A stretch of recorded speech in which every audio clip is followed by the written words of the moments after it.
I greet you in the name of Jesus. God, peace be upon you. We greet you for all people who follow Mama Charlène official. Those in Rwanda and abroad the country. We are giving the word of God for those who speak in Rwanda doesn't speak it. I'm with my daughter, who's Charlène. She's my translator for right now. I'm thrilled because she's helping me to do this work. And I'm so happy for you because you're going to follow us right now here. My real name is M.Charlene Merta. I live in around Kigali city. I'm a mother of 5 children. I play in a Pentecost at the Nyakabanda. I'm happy to be with you right now.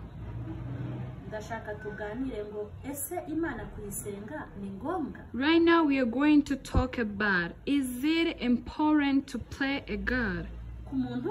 For everyone.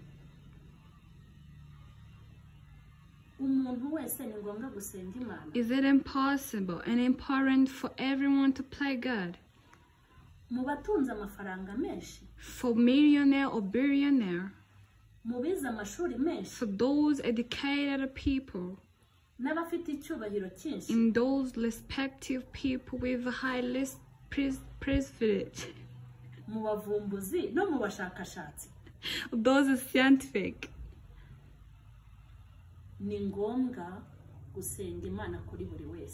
Yeah, it's important to pray a God for everyone. Do you know why is it important to pray God for everyone? Because for everyone who's strong, he or she becomes strong.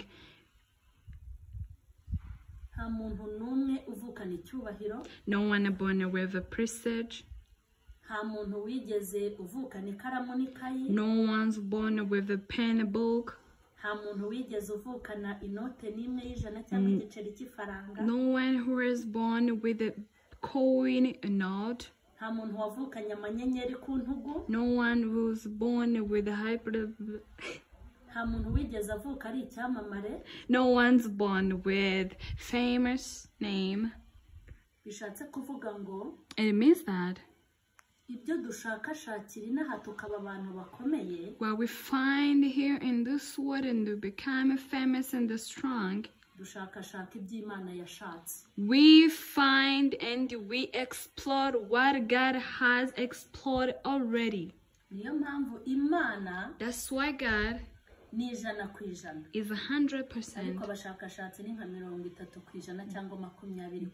But scientific is like a 20% or 30%. Because what they explore, they didn't born with it. And remember that everything people do that is strong, they did it when they're alive here in this world. What we explore here in the world and make us become strong or famous, especially those scientific. I heard those going on the sky.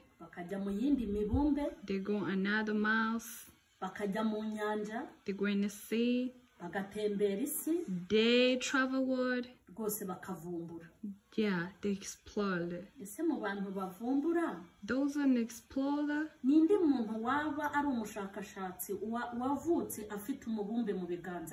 Who on those scientific, who has born with a word on his hands or her hands?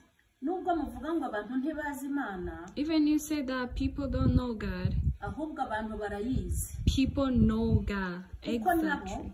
Because them, hari ibyo babasha kureba bakayoberwa aho byaturutse. because they see things they don't know where they come from. Imana barayizi. They know God. Ahubwo ntabwo bashaka kumva ko hejuru y'ubwenge bwabo hari umunyabwenge ubaruta. But they don't want them to tell them that above from their knowledge there is something that is bigger than their knowledge. Mu mpinja zose zavutse, those born babies, nta mwana n'uyu n'umwe ndumva wagize ikintu avukana mu ntoki. No, there is no one child I have ever heard that born with something special on his or her hands. Nta muntu wigeze avukana piyese y'indege. No one who has big PPS of a plane. Nta muntu wavukanye piyese y'imodoka. No one who has born with a piece of a car. Nta muntu wigeze avukana ubwenge na bumwe.